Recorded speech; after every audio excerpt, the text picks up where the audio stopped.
Hello and welcome to our midweek Bible talk. My name's Helen and you are so welcome here.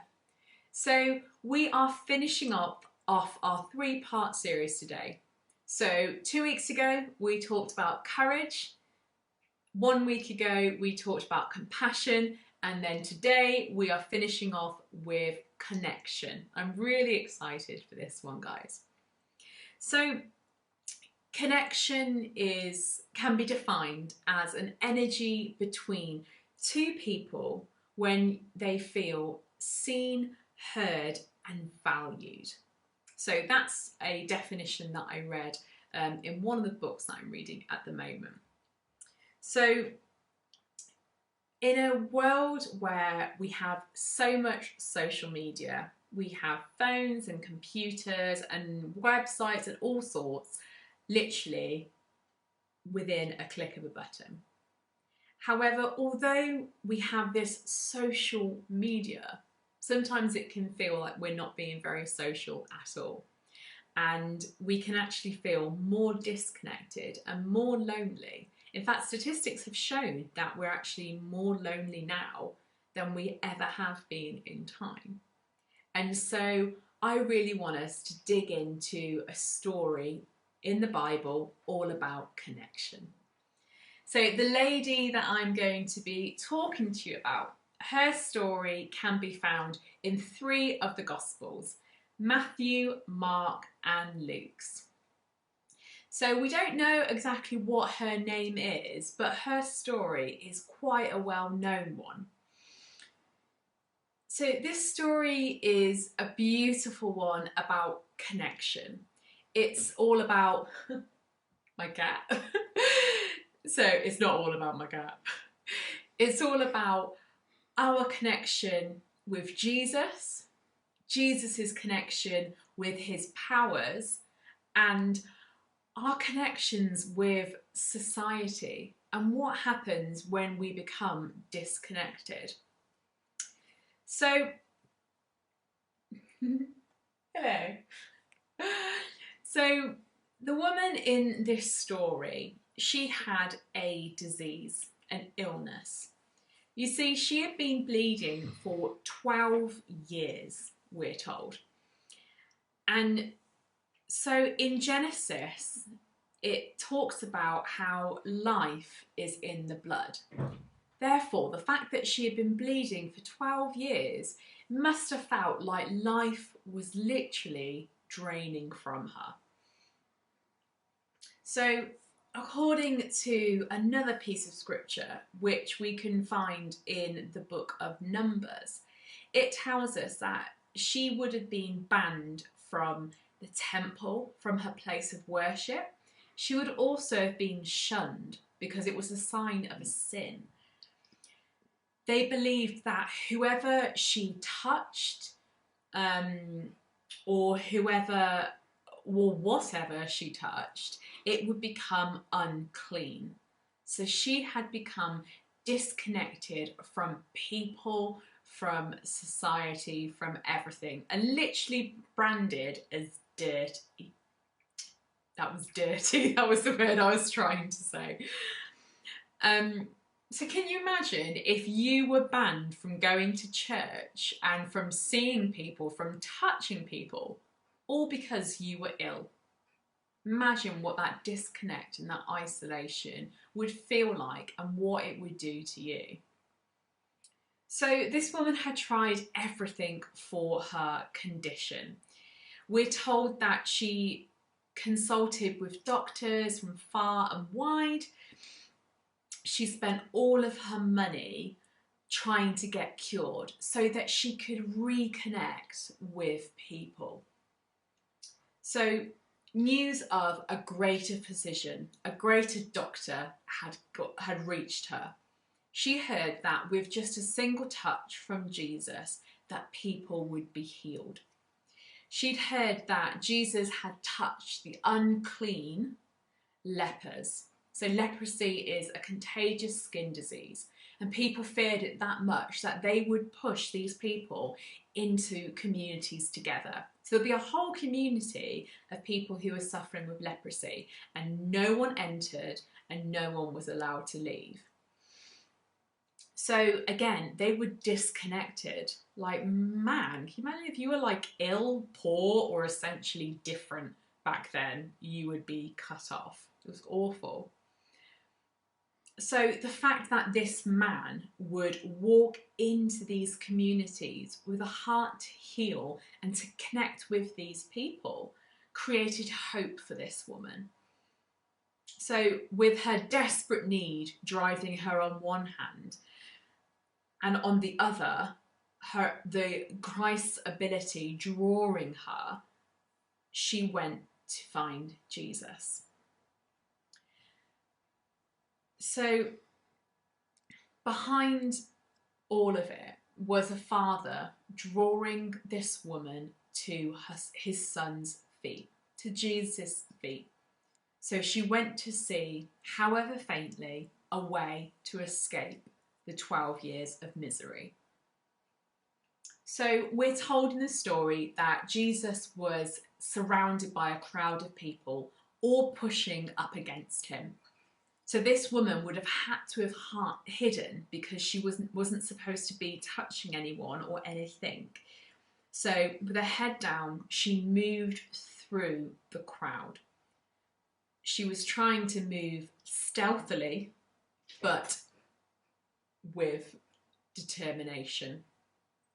So according to the scripture, in the original language, she kept saying to herself, "If I may touch but his clothes, if I may touch but only his clothes." So as she moved through inch by inch, she spotted Christ's garments. So the outfit that he was wearing, she spotted the bottom of it. And in the Gospel of John, we're told that Jesus' outer coat would have been without a seam. And according to the laws in Leviticus, people would mark the fringes of their garments. So the law tells us that they would have a blue thread through the hem in order to remind them of the commandments of God. So by the time Christ had done this, you would attach 4 tassels to the corners of your garments and weave this blue and white thread into them.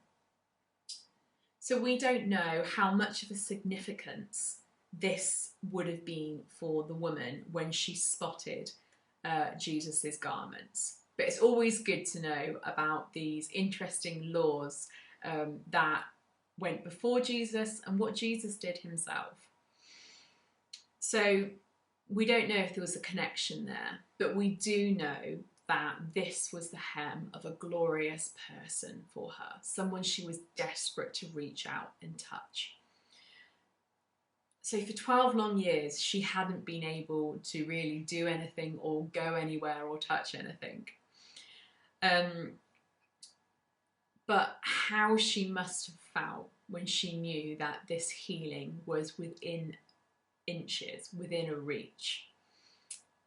So when it says that she touched his garment, the original scripture refers to a determined hold. So she wasn't merely brushing by, she reached out, she grabbed hold of this garment. You can almost feel her desperation in it. So when she held onto his garment, she was healed from her disease, from her bleeding straight away. When she connected to Jesus, she was healed. His power reached where no one else could. In a moment, the problem was cured at the source. And in that moment, all the uncleanliness was gone. All the shame and the separation, all the disconnection was past. So how could Jesus do this? He could do this because Jesus had come to take care of the root problem, which was sin. power issued forth from him to deal with the uncleanliness issuing from her. So we actually read that this moment was prophesied from the book of Ezekiel, the prophet Ezekiel. So a prophecy is where someone hears from God and then speaks that into the world. So in Ezekiel 16:6, it says that his power reached her and she was there in her own blood. And he said to her, live. And live she did. Her connection to Jesus and his healing reconnected her with society.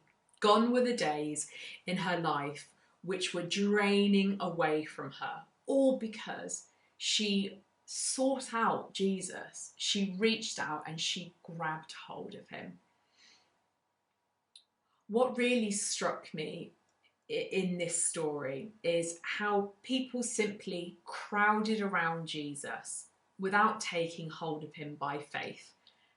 They didn't understand their needs or estimate his ability to save them. So I want to ask a question. Where are you in the crowd? Do you feel like you're simply brushing against Jesus, shoving to get closer to him, but you don't know why? Or are you the woman on her knees, desperately reaching out for him, just trying to clutch just that tiniest piece of his garment? Some have compared the promises of the gospel to the tassels that we are trying to take hold of. And when we do, God gives us what no other doctor can: spiritual healing, restoration, and power for a new life. So Jesus healed this woman, but he also proceeds to teach her. He immediately knows that some of his power has left him. He has a deep spiritual connection with his own power, and he can actually feel when it's released. And he turns around and says, "Who touched my clothes?" I just realised the cat.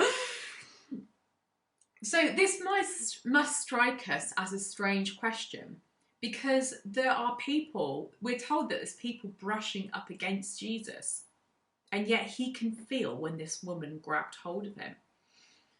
So the disciples didn't know who it was, and they were like, well, I don't know. But Jesus recognised that there had been a touch of faith, although there were hundreds of people pressing against him. Jesus could sense the one believing touch among them.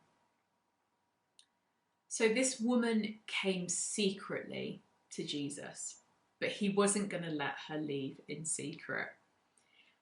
He wouldn't let her go home and then doubt this miracle that had happened, or fearing whether or not she had actually been fully healed, or even what she did was wrong. He wanted to connect with her and bless her further. And he did this in 3 ways. Firstly, he saw her. It says he looked round to see her and what she had done. So he calls secret believers into the light where he can teach them and bless them more. Secondly, he brought her to confess to him, which means even though she was fearful and trembling, we're told, he called her out so that he could assure her and seal his power in the lives of his people. The third thing he did is he instructed her. In verse 34, it contains much instruction for this woman and for all of true believers. Every phrase is almost like a chapter heading up the Christian's identity, the life and the future. So in the Old Testament, a woman like her would have needed to be cleaned by a priest, literally like prayed for and then declared, you are clean, you can come back into society. So here, Jesus is much greater than any other priest. He is the high priest. He both healed her and declared her clean. So there are so many dimensions to this story of connection. So a few questions to think about before we go. How connected are you feeling to God right now in this moment? Do you feel like you're brushing past Jesus, or that you're on your knees reaching out for him? What healing do you want to see from Jesus today, right now?